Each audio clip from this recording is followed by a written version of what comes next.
everybody, welcome to the Ben and Noah Show. I'm Ben Soffer. And I'm Noah Lian. And this is our debut podcast here in New York City.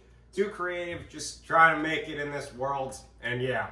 That's right. We're going to talk a little bit about what the Ben and Noah Show is in general. I mean, this is the first time we're really working on this, the first episode that we're really filming, and we want to make it clear what the aim of this whole podcast is going to be like. The goal of this podcast is for young recent graduates like ourselves to sort of, explore the creative community that is, around, because the fact is it's very difficult to, get by right now. But there's no better way than to, just articulate it, figure out what the problem is together, and that's the whole point of this podcast. It's like a journaling kind of thing that we're gonna do, but verbally, and it's gonna give us a snapshot of what life is like currently for each of us. We do intend to have some cameos from friends, from other peers who are in similar industries, similar aspirations as well.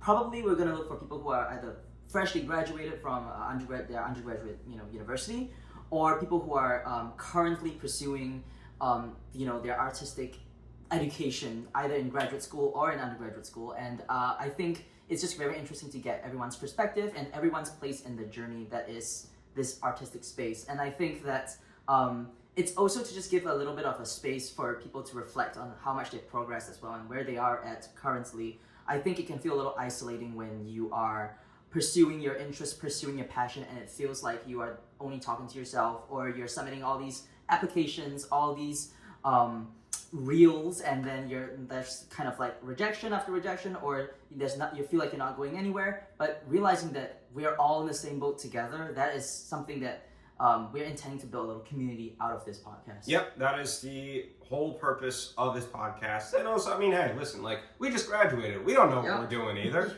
but part of the point of this is to sort of, build some authenticity with this and hopefully build a platform that people can resonate with. Exactly. We can segue this a little bit to talk about ourselves and how we've gotten to where we are right now. We've only graduated about 2-3 months ago. Emory University. Emory University, baby. And I think when I was in my undergraduate years, I didn't really know what I wanted to do. I went into Emory University undeclared, just kind of trying a bunch of different subjects, but one thing that was consistent throughout my 4 years in college was playing around with theater. I've been in some student clubs. I had participated in a couple of the plays and productions that the university was hosting, and I always found it fun, but I never really considered it as a viable career opportunity or something that I could really do more, right? Mm-hmm. And I think it was only maybe my sophomore/junior year-ish, around that time, where I really fell in love with it to the point where I wanted to do it as something more than just a little hobby. And that's when I started piecing together it would be really cool to be in a space where I could pursue my passion while also making a living for myself. That's the perfect kind of thing. And I'll be that's what we all want to do. You want to have a job that you love doing. And so that was just a dream goal. But when I was in my undergraduate years, I didn't really kind of have a clear image of what that would look like and how I would get to that point. I felt like I was choosing theater. I was choosing the arts really late on, when I felt like everyone else had kind of decided that way before they came in to college, kind of already knowing I'm gonna major in theater studies, playwriting, and theater history, all these kinds of things.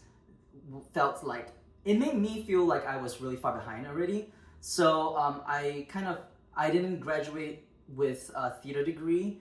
But I still decided to move to New York City to kind of be in the space where many artists were kind of here, and I could be in the scene and just through osmosis kind of get a little bit more of that experience and learning people's stories and stuff like that.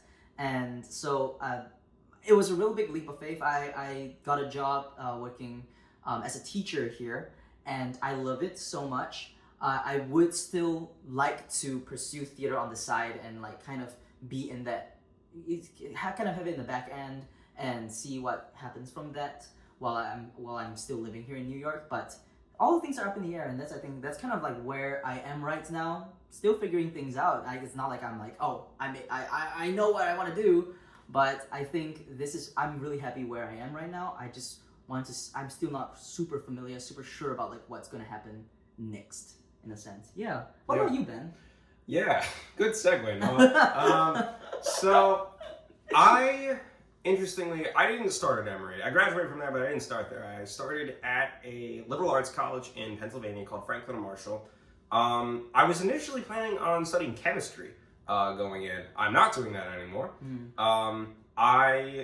But in addition to chemistry, and I was trying to become pre-med, I really needed the art scene. I was a guitarist in high school. I did some theater in high school. I didn't realize what I would ultimately want to do until I got to college, which was film and media. But the school I was at, it didn't really have enough of that scene for me, at least from the performing arts side. So I went through the transferring process, and so I looked at a bunch of different, colleges that had good communities. I wanted to get something, I wanted to get an education that I thought would be fruitful, but also where I could also explore, like artistic communities. Emory had that for me, good exposure to Atlanta, good, on-campus presence with theater and music and all that. So I applied, and I eventually transferred to Emory after a very long process. And that's when we met, sophomore year, right? Was it? I think we met junior year. Is this so? Yeah. Junior year? I think so, yeah. Oh. Yeah. Wait, but... Huh. Yeah. You learn something new every day. Yeah. My memory, you'll find out in the next few episodes as well, that my memory is that kind of stinks. No, because when I was on, you were on the Oxford campus until junior year. That's true. And then I was on the main campus sophomore year. We didn't meet until ad hoc musical theater club. Yes, we were both part of a musical theater club, which that's how we met. That's how we met. I think that was the start of like, wow, hey, like you're really cool. I would like to know you more, and that's the wonders of like college. I think college is really like awesome in the fact that there's a space created for like people who are almost your age, like relatively in that area of your age, and then when you find someone who has the same passion as you or similar passions as you, it's very easy to connect and to like get along. And I think that's really cool. And I think graduating from that is when it gets a little like spooky, because it's just like, dang, like I'm with my coworkers are 40, 50-year-old people. Like I don't know if I can really super relate to you in like life experience in a sense, right? I think that with passion, it's something that I think can be kind of adaptable in a way. Like my passion right now is film. That's the industry that I want to work in. That was not always the case with me. I was a musician for like 7 years, performing gigs with my band and recording albums. And then I got into theater. And then eventually, it wasn't until like really like my junior year when I started like really like academically taking film classes. And thinking like, wow, this is actually a really cool industry, and I'd like to be a part of it. So junior year, that's when you... Junior year was really when I decided. I had always had like this abstract idea of wanting to explore screenwriting. I think the same way a lot of creatives do. My freshman year at a liberal arts college, and then when I transferred, when I started finally getting exposure, that was, I would say, that really was catalyzed through my junior year. Yeah, I mean, and then you also embarked on some projects in your senior year. I did, yeah. Senior year was when I really started to get more into directing. I became really good friends with someone who was good with cinematography, and I'm really interested in, I really like making comedy films. I made one called Rain Check, which he was in and starred in, and then after that I made Full Disclosure. Both of those, all those projects are what is my portfolio. Really successful. They're all projects that I use to market for my portfolio. And honestly, like that's what college is about. Like if you have, I would recommend to anyone who's still in college, like you have an idea for a project, go for it. Like see where it goes, so you can say that you have it. Like having a project on hand that you can show people when they ask, like, oh my god, you made a video, and just to have one just like on command like that is very viable. I think I like the idea of that. Like having a lot of ideas and then not pursuing that because you're thinking, oh, everyone's like busy or I'm too busy or anything like that. Like if not now, then when? Because it's not like you're gonna suddenly be like, oh, once I graduate, I'll have so much more time. But like everyone is also good. Like if you're gonna go pursue a project, let's say film, for example, you're gonna need bodies. You're gonna need people. You can't do it all on your own. Exactly. And if people are gonna graduate and everything, they're gonna be gone elsewhere, and you have to find your own people, and that's gonna be. It's just gonna be. There are more challenges whenever you decide to do it. So like if not now, then when? Like always, I have always been a particular person to like be like, I don't want to think about what if. Like, what if I didn't pursue this? What if I didn't do this? What if I didn't do that? So I'm more like, I still have made some choices in college where I kind of regret like not pursuing it further. But like, I am pretty happy that I gave things a shot, even though some things may not have worked out.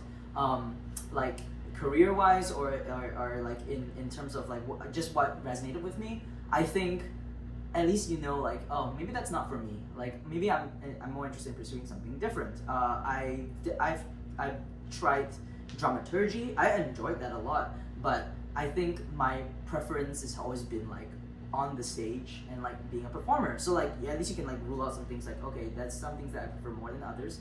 And if you don't give it a shot in college, then when are you gonna give it a shot? When are you gonna try that out? And then like gave film and directing a shot and really enjoyed it. And that wasn't until my senior year. Yeah. I mean, like, this is the thing. I mean, college is a long time. I mean, you remember it as shorter because, when you graduate, because it's all in hindsight. But, it's a long time when you're in it. Mm-hmm. One thing I will say about graduating and the leap from when you're in the classroom to when you are in a city like we're in, you just don't know until you get here. You really don't. Like, I mean, I had, like, so many, like, concepts of like, okay, I'm gonna do this, I'm gonna live here, and I'm gonna make X amount of money, but like you really just you don't know until you get there. And I think that's that is one piece of advice that I really wish that I knew during my final year at Emory, because I was so focused on the pre-professional track, but you really just gotta adapt. And I when I really think about it, I mean,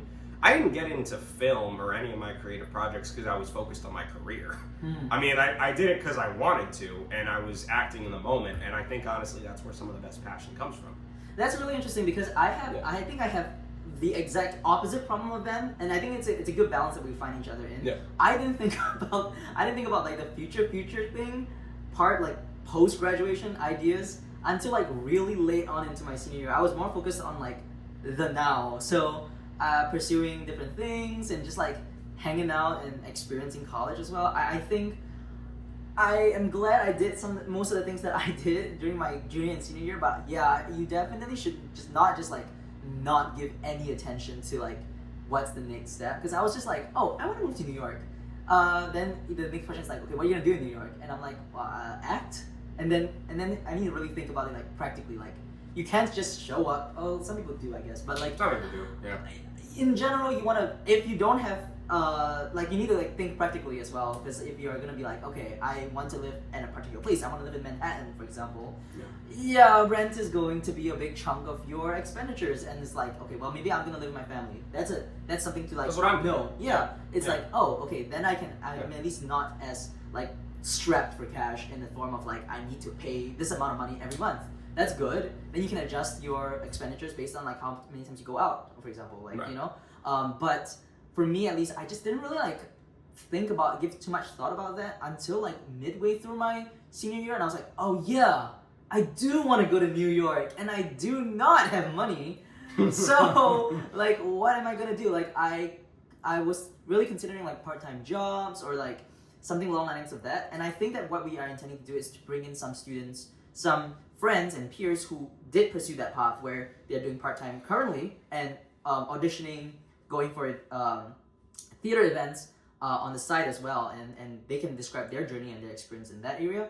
I opted for a full-time job as a teacher, and that came with its pros and cons. Like I think everything will come with its pros and cons. Definitely. For me, I am very glad to be working with the organization that I'm working with. But it's a 2-year contract where I will have to be also a part-time student while maintaining that full-time like teacher contract, and that means that I have very little time for actually like working on my self-tapes, working on my going and just attending auditions in person, memorizing my monologues. And I think that eats that, like, and many times when I'm like scrolling through different like applications for like different plays and musicals and opportunities that are happening, I'm like, oh, it's rehearsals are in the daytime, can't do that. rehearsals expect me to be like available in the mornings. I can't do that, and then there are some places that I can't go because of the commute, and then those things really start narrowing down. And you know how auditions are. People have been telling you like I auditioned 100 to 200 things, and I only got like I didn't get any, or I got one or two.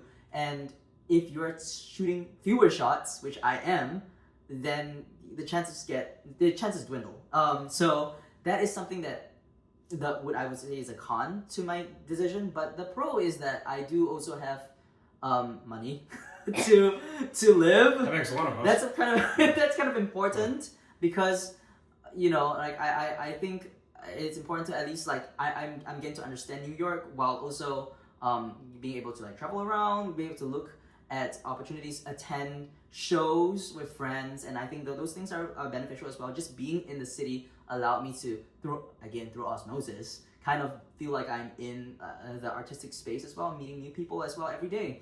So I think I'm more like biding my time to save up, get a little bit more a foothold into New York before I make that step. But that definitely came with its challenges where I felt many times like I don't know if you ever did feel this way, but I felt like maybe imposter syndrome in the form of like, or FOMO in the form of like, I am not pursuing the artistic passion that I imagined myself to be pursuing right out of college, and I feel like I'm falling behind, or I feel like I'm wasting my time, and that made me feel very restless, very like insecure in a sense. Even though I was busy, I just felt like I wasn't doing enough. I think that's fair. I mean, look, imposter syndrome is no joke, especially like, I mean, look, Emory's a great school, but it is a very competitive place, and when you see, people, right out of graduation that might be doing one thing, and you social comparison is not healthy, but it's natural. LinkedIn. Yeah, that is. Oh God, I hate LinkedIn. To the point about imposter syndrome, I mean, I once heard. I was talking to somebody who recently graduated, and they gave me some very sound advice that I didn't realize was going to be important until right now. Which is, when you first, move to a place and you have creative aspirations and you want to move to New York or Los Angeles or one of these, big creative places, you got to give yourself some time to adjust first, because you got to live before you do what you want. And, I think that's very reasonable advice. I mean, when you think about like, a lot of the big names, if that's what you're looking for, or even if you're just looking for a creative outlet, like having security is good. And when you're, but you can't do that if, you don't, you're like just getting out there. Mm-hmm. So I think it's important to get your base and get your surroundings before you build up. And, in like the first like year or two, it's completely okay to just like figure out what you want.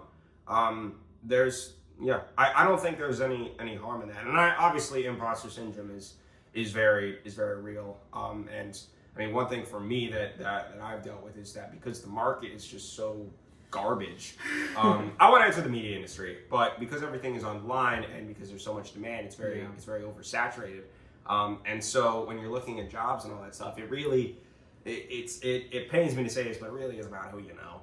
I mean, you can take the right coursework and make as many films as you want, but like if you know people, that's where you're gonna get the edge. That doesn't mean that you can't do that. It just means you gotta know how to do it. I do wish that I knew a little bit more about that side of things in college, but also like there's a part of me that doesn't really blame myself for it, because I started wanting to go into media and entertainment a lot later than maybe other people would. I fear that with a lot of people at the school we went to, there's a lot of reason to be competitive. And I worry that, people, get so much internship experience and take so many courses in a subject that they may not necessarily want to pursue 5 years down the line. And so it's I don't know necessarily how to fix it, but it's a concern that I have. No, that's like really true stuff. I also think that while we're in New York, it's important that, like, for me, especially for your first like few months being here, you tap into the people that tap into the people that like you came in like having those like mild connections with, and then always look for like opportunities to expand those circles, because I think, especially when before you settle into that routine, I think like just saying yes to more things and just meeting new people and putting yourself out there in a sense. That could be through auditions, that could just be attending events. There are many free events that happen like throughout the city of New York, especially over the summer. I feel like there's a lot of things happening there. Yeah. And those, I think that's a big perk for New York. There's always things happening, and you can just walk around like the parks, and there was this open mic that I went to for the first couple of weeks that I was here in New York, and that was great. Like just listening to good music, getting to meet a couple of people who just enjoy music. They don't need to have to be artists, but they can be appreciators of art. And I think that alone helped me feel a lot better being in spaces where I could just appreciate art and just be like having a good time with like-minded people. Yeah. And those little like connections, you never know when they might like become stronger, better friends, and then you get to meet their mutual friends, and then that's when you like start exploring those little like opportunities here and there. There's always a bunch of events that happen in New York that aren't really advertised like super duper well, and so you will only find out through like social media or through a friend recommending it to you. Yep. And I would say like, for me at least, there were many opportunities where people would just be like, hey, there's this thing happening, if you're not free, dude, that's okay, but I have this, we're going to this bar, we're going to listen to this music, we're going to just go somewhere. And sometimes it can be like the day off, we're going tonight in 3 hours, and then you're like, I'm laying in bed, I'm at home, I'm not really feeling it, but I would recommend, unless it's like a really good reason, to just like say, why not? Like, why not? Yeah. You never know, one of these opportunities you could meet someone who is, you just hit it off with, and then they could introduce you to a bunch more opportunities. That one thing leads to another. That domino effect is, I think it's so real, and there's opportunities like this everywhere in New York, no matter what profession you're pursuing. Mm-hmm. And it's a very artsy place. Very artsy. A lot of music, a lot of nice stuff. We went to this that jazz concert. That was great. Yeah, it was a free jazz concert in Madison Square Park. Yeah, and awesome. And it was we were invited by a friend, and we were just like, why not? Let's just go and check it out and see how things go. It doesn't need to be Broadway. It does not need to always be Broadway. In fact, it shouldn't, because that is expensive. It's expensive, and you gotta factor in the costs of everything. But there were some good Broadway. There was some good ones. John Proctor's the villain. That's a great one. We got some Emery there. Could talk about that forever, but So what we're looking ahead for the next few episodes, we're like looking to explore different areas. So we'll definitely talk more about New York. New York's gonna be a kind of that central point, but we also want to acknowledge that, as a student yourself, you might be thinking like, oh, what about New York? What about LA? What about Atlanta? There are many different like great places to go to as an artist. Mm-hmm. So we are also going to be kind of talking a little bit about these other avenues that you could pursue, these other places you could move to, and also inviting people who have made those selections. And, we want to get like a wide breadth of how students have adapted to whatever choices that they have made, and just get a little glimpse of everything that's going on with artists. And I think that's what's so magical about this, is that we all have such different paths we're taking, even though we all have that love of art, of performing, of telling a story. We all are taking such different approaches to it, and there's no like wrong way. Yeah. I guess the wrong way is not doing it, but everyone has their own journey, and I think that if you're ever feeling like, oh, I'm making a wrong choice, or I'm not doing what I should be doing, we would discourage you from having that feeling, because we all have such a different path. So the next episode we'll be talking a little bit more about Atlanta. Oh yeah. And then we might have some featured students who are going to be talking and sharing their own experiences as well with us. Some episodes will have students who are calling in from different states, and some other episodes we will hope to have some people come in live and chat with us. So we do have a bit of a schedule being planned out right now, but if for any reason we have not reached out to you who's watching right now, and you would like to share your story, or if you're a current student, undergraduate student who has some aspirations, has some ideas, has some perspective that they want to share as well, we would love to hear from you. We want to spread this as wide as we can, where you can have your voice heard any kind of setting you find yourself in. The beauty of performing arts and arts in general is that there's a community with it, and that is exactly what we are trying to tap into. That's the whole goal of this platform, and we just want to, bring a voice for people. And if you want to be a part of that voice, reach out. And that's the first episode of the Ben and Noah Show. Take care, watching. guys. See ya.